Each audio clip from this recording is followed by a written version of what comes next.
ఇవి కాకుండా మరో దాదాపుగా 3,800 కోట్ల రూపాయలతో మొదలెట్టిన 10 కొత్త ఫిషింగ్ హార్బర్లు.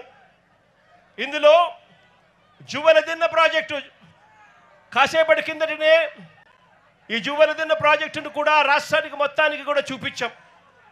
ఈ ప్రాజెక్టు వైఎస్ఆర్సీపీ ప్రభుత్వ హయాంలోనే దాదాపుగా 300 కోట్ల రూపాయలతో పూర్తిగా ఖర్చు చేసి మార్చి 12వ తారీఖున ఈ ప్రాజెక్టును వర్చువల్గా కూడా ఇనాగరేట్ చేసే కార్యక్రమం కూడా జరిగింది.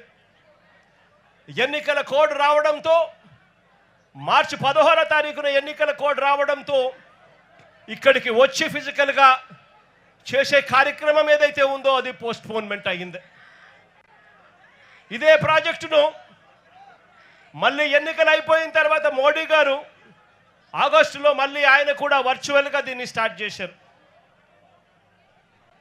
ఇదే జువలదిన్న ప్రాజెక్టు అన్ని రకాలుగా పూర్తయిపోయిన ఈ ప్రాజెక్టు ఇక్కడే ఈ ప్రాజెక్టులో మత్స్యకారులందరికీ కూడా ఎక్స్క్లూజివ్లీ ఫిషింగ్ హార్బర్ ఏర్పాటు చేసిన ఈ ప్రాజెక్టు మన కళ్ళ ఎదుటే కనిపిస్తుంది.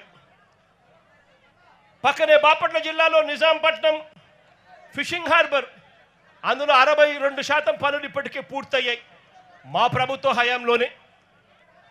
కృష్ణా జిల్లాలోని మచిలీపట్నం హార్బర్ను అక్కడ దాదాపుగా 57% పనులు పూర్తయ్యాయి మన ప్రభుత్వ హయాంలోనే. కాకినాడ జిల్లా ఉప్పాడలో మరో ఫిషింగ్ హార్బరు మన ప్రభుత్వ హయాంలోనే 56% పనులు పూర్తయ్యాయి.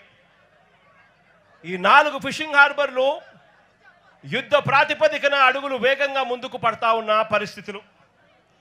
మరోవైపున ఫేజ్ 2 కింద, రెండో ఫేజ్ కింద శ్రీకాకుళం జిల్లాలో బుడగట్లపాలెం, మంచినీళ్ళపేట ఈ 2 ఫిషింగ్ పోర్ట్లను శ్రీకారం చుట్టాము. అనకాపల్లి జిల్లాలో పూడిమడక కూడా శ్రీకారం చుట్టాము.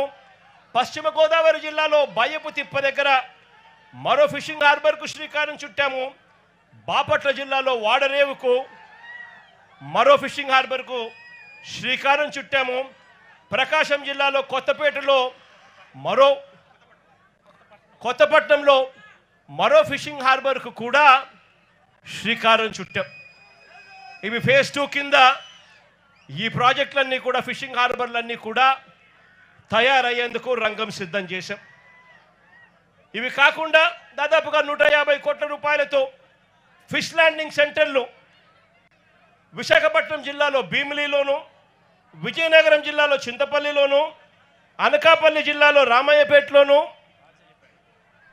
రాజులపేటలోను, దొండవాకలోను, తిరుపతి జిల్లాలో రాయదరువులోను, కాకినాడ జిల్లాలో ఉప్పల్లంకలోను ఈ ఫిష్ ల్యాండింగ్ సెంటర్లన్నీ కూడా చర్యలు తీసుకున్నాం.